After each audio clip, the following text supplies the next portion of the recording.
यह कहानी है उस पल की जब अमेरिका का सबसे गर्व की बात समझा जाने वाला प्रेसिडेंशियल एयरक्राफ्ट पहली बार राष्ट्रपति को लेकर उड़ान भर रहा था और तभी कुछ ऐसा हुआ जिसने सबकी सांसें रोक दी। उड़ान के दौरान प्लेन पर अचानक बिजली गिरती है। इस जबरदस्त झटके से जहाज का पूरा डिफेंस सिस्टम फेल हो जाता है। सारे लोग अपने अपने केबिन्स में लॉक हो जाते हैं। यहाँ तक कि राष्ट्रपति द्वारा डाला गया सिक्योरिटी कोड भी काम नहीं करता। लेकिन इससे भी खतरनाक बात यह होती है कि प्लेन पर लगे मिसाइल सिस्टम्स अचानक एक्टिव हो जाते हैं और जो टारगेट लॉक होता है वो है पास में उड़ रहे 2 एस्कॉर्ट फाइटर जेट्स। अब हालात बेकाबू हो चुके थे। दोनों पायलट्स तुरंत कंट्रोल में आने की कोशिश करते हैं। वो डिफेंस सिस्टम को रीस्टार्ट करने की हर मुमकिन कोशिश करते हैं, लेकिन हर बार नाकामी ही मिलती है। उल्टा रिपेयर करते वक्त वो गलती से प्लेन का मैनुअल कंट्रोल भी खराब कर बैठते हैं, जिससे प्लेन ऑटो पायलट मोड में चला जाता है। अब हालात ऐसे हो जाते हैं कि न तो वो प्लेन कंट्रोल कर पा रहे हैं, न ही बाहर किसी से कांटेक्ट, क्योंकि रेडियो सिस्टम भी पूरी तरह से फेल हो चुका होता है। आखिरी उम्मीद के तौर पर दोनों पायलट्स विंडो से हाथ हिलाकर फाइटर जेट्स को इशारा करते हैं कि वो दूर चले जाएं, मगर तब तक बहुत देर हो चुकी थी। कुछ ही सेकंड्स में जोरदार धमाके के साथ दोनों फाइटर जेट्स तबाह हो जाते हैं। लेकिन इस धमाके की आवाज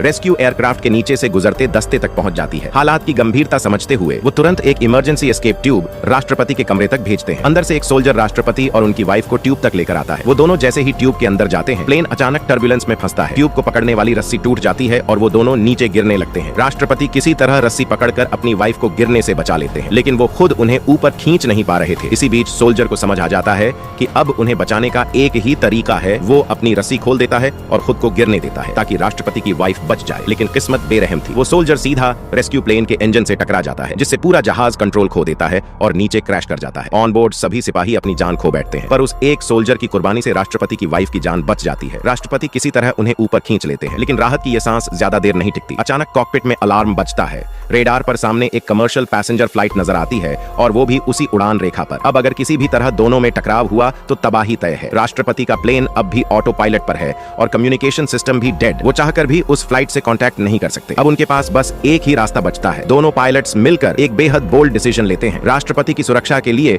वो उस पैसेंजर फ्लाइट को मिसाइल से उड़ा देने का फैसला करते हैं।